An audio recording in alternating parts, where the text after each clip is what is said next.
Videoing parkrun run course number 3.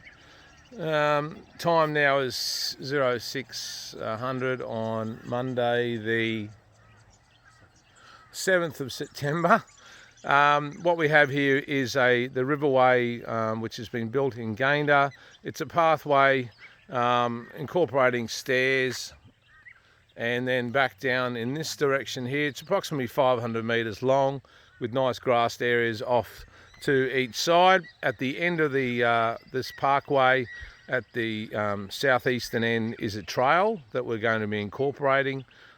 The track itself will be 3 complete lengths, incorporating the trail and the hard stand, and the finishing point will be directly to my front, just off to the left hand side of the track, where the grass and the muddy area sort of meet, just to avoid any clashes with people when they finish with other runners. Okay, let's go.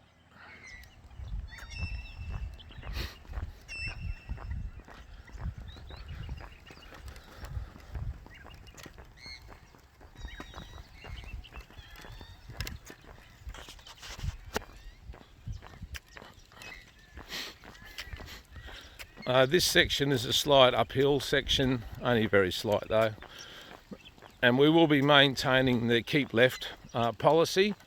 So as they go up this track, they'll be over to the left towards the riverside, and obviously coming back this way, they'll be over to our right, as it appears right now.